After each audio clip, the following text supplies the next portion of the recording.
Olá pessoal, bem-vindos ao The Explainer. Hoje a gente vai falar de uma lenda, de uma máquina que, sério, não era só um videogame, era um ícone. Vamos mergulhar na história do Super Nintendo.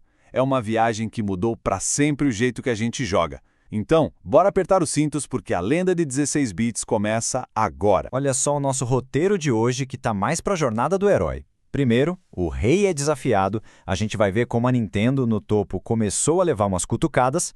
Depois, o prato principal, a guerra dos 16 bits.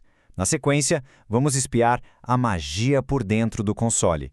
Aí, a gente caça os tesouros do cartucho e, para fechar com chave de ouro, o legado imortal que o SNES deixou. Então vamos lá, imagina o cenário, finalzinho dos anos 80.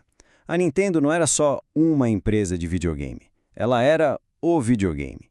O Nintendinho, aquele console de 8 bits, foi um sucesso mas tão absurdo que a empresa parecia, sei lá, invencível. Só que, como a gente sabe, o trono nunca fica quentinho por muito tempo, né? E, gente, isso aqui não é força de expressão, não. O negócio era tão dominante, mas tão dominante, que para milhões de pessoas, principalmente lá nos Estados Unidos e no Japão, Nintendo virou a palavra para videogame. Sabe, a molecada não falava, mãe, me dá um videogame, falava, mãe, me dá um Nintendo? Pensa no tamanho do desafio para qualquer empresa que quisesse competir com isso. E aí a concorrência começou a chegar. Primeiro teve o PC Engine da NEC, em 87, mas o verdadeiro terremoto veio em 88, com o Mega Drive da Sega. Eram os 16 bits, cara. Consoles mais potentes, mais rápidos, eles começaram a ganhar a galera, principalmente o público americano. A Nintendo, que estava lá tranquila no seu trono, sentiu a pressão. Ela precisava de uma resposta. E essa resposta veio em 1990, lá no Japão, com o nome de Super Famicom. E o lançamento japonês, meu amigo, foi uma completa loucura. A procura era tão absurda, tipo mais de 1,5 milhão de pessoas querendo na pré-venda, que o console virou alvo da Yakuza. Sim, a máfia japonesa. Para você ter uma ideia, a Nintendo teve que fazer uma operação especial chamada Operação Envio Noturno, só para entregar as primeiras 300 mil unidades de madrugada escondido para evitar que os caminhões fossem roubados. Isso te dá uma noção do hype, do desejo que as pessoas tinham por esse console antes mesmo dele sair. Beleza, no Japão a Nintendo estava nadando de braçada.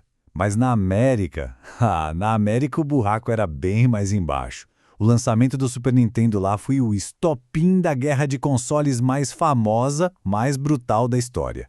Era uma briga de marketing, de tecnologia e, claro, uma briga de jogos. E a Sega foi pra cima com tudo, e de um jeito genial. Eles olharam para o Super Nintendo e pensaram, qual a fraqueza deles? Acharam, o processador era mais lento. E o que eles fizeram? Criaram um termo de marketing brilhante, Blast Processing. De repente, toda a propaganda da Sega mostrava o Mega Drive como um foguete e o Super Nintendo como, sei lá, uma carroça. Foi genial. A resposta da Nintendo? Focar no que ela tinha de melhor, os gráficos. Uma paleta de cores muito maior e o tal do Mode 7, que a gente já vai falar. A guerra era sobre qual história você comprava. E aqui no Brasil, hein? Quem não lembra disso, essa guerra teve um grito de guerra que ficou na memória. Quando a Playtronic trouxe a Nintendo oficialmente para cá em 93, a campanha era essa. É Nintendo ou nada. Era direto, forte. Era uma mensagem de nós somos os melhores.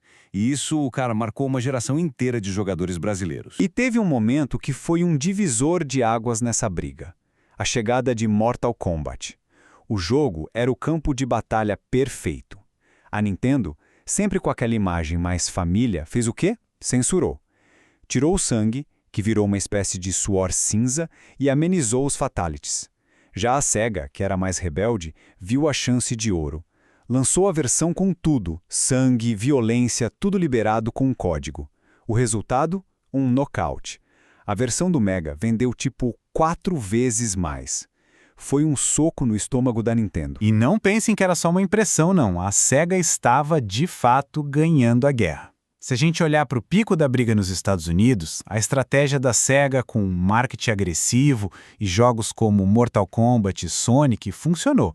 O Genesis, que era o nome do Mega Drive por lá, chegou a ter 60% do mercado. 60%. Pela primeira vez em muito tempo, a Nintendo olhou para o placar e não estava na frente. Ok, a Sega estava com tudo. Mas a Nintendo ainda tinha uns coelhos na cartola. E a maior parte dessa mágica estava escondida no hardware do console. Porque o Super Nintendo, você vai ver, não era só um videogame, era uma plataforma cheia de inovações, com os truques de tecnologia que, para a época, eram coisa de outro mundo. O truque mais famoso de todos, o tal do Mode 7. E o que era isso, afinal? Era uma técnica simplesmente genial.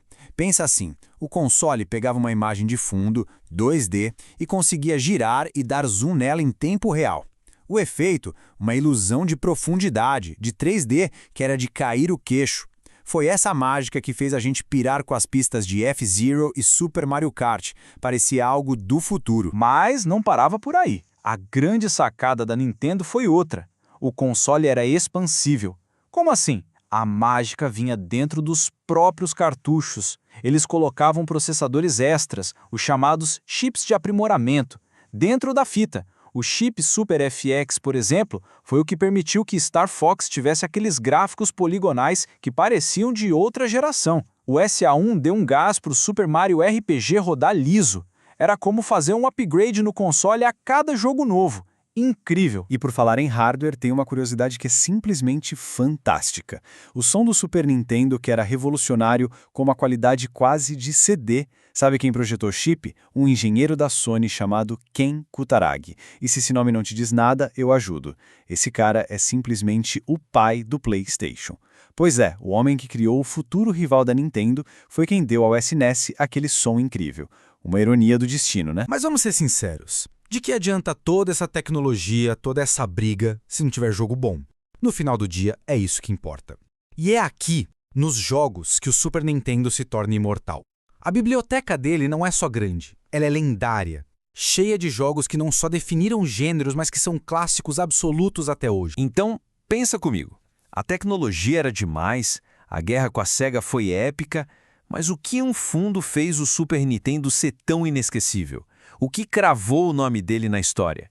A resposta, no fim das contas, é uma só: os jogos. E olha que a linha de lançamento americana nem era gigante. Foram só 5 jogos. Mas que 5 jogos! Com essa pequena seleção, o console já mostrava o que veio. Tinha Super Mario World, que dispensa comentários, redefinindo o que era um jogo de plataforma. Tinha F-Zero e Pilot Wings para esfregar o Mode 7 na cara da concorrência. Era Nintendo dizendo, chegamos, e chegamos com tudo. E outra coisa fantástica dos jogos do SNES era como eles te recompensavam por ser curioso. Lembra, a gente está falando de uma época sem internet, sem YouTube. Descobrir um segredo era uma conquista. Tipo em Super Mario Road, achar uma saída secreta, descobrir a Star Road. Ou melhor, achar a Top Secret Area, aquela fase lotada de itens grátis. Era como encontrar um baú de tesouro. E isso criava uma cultura. A gente trocava dica com os amigos na escola. Era demais. Mas assim como tinha tesouro encontrado, também tinha muito tesouro perdido. Vários jogos que pareciam incríveis acabaram sendo cancelados e viraram lendas. Já pensou um Rayman pros NES CD, que nunca saiu? Ou uma versão de Akira, Killer Instinct 2? Esses jogos que nunca existiram também fazem parte da história, da mitologia do que o Super Nintendo poderia ter sido. Bom, o Super Nintendo foi oficialmente descontinuado lá em 2003, mas o impacto dele, esse não acabou até hoje. O console não só virou o jogo e venceu a guerra, como deixou um legado gigantesco que ajudou a construir a indústria de games que a gente tem hoje. Porque, no fim das contas, os números não mentem. Foram 49 milhões de consoles vendidos no mundo todo. Com esse número, o Super Nintendo passou o Mega Drive e venceu a guerra dos 16 bits. E foi uma vitória que não veio do marketing da velocidade, mas sim da qualidade dos jogos, das inovações que realmente faziam a diferença na hora de jogar. E o legado que ele deixou é imenso. Pensa no controle. 4 botões na frente, mais os botões de ombro, L e R. Esse layout foi o Super Nintendo que popularizou. É a base de quase todo o controle que existe hoje. Ele revolucionou o áudio nos videogames. Foi o berço de franquias que estão aí até hoje. E talvez o mais importante, foi o console que pegou os RPGs e transformou num fenômeno mundial, com obras-primas como Chrono Trigger e Final Fantasy VI. Então, de um desafiante que quase perdeu a coroa a um rei absoluto e lendário, a jornada do Super Nintendo é uma das melhores histórias que existem no mundo dos games. Ele mostrou que a força de um console não está só no processador, mas nas ideias, na magia e, acima de tudo, nas aventuras que ele nos entrega. E isso me leva à última pergunta, que é para você. Qual é a maior lenda do Super Nintendo na sua opinião? É um jogo, um momento, uma memória? A resposta, eu tenho certeza, é tão pessoal e especial quanto o próprio console. Valeu por acompanhar a gente aqui no The Explainer.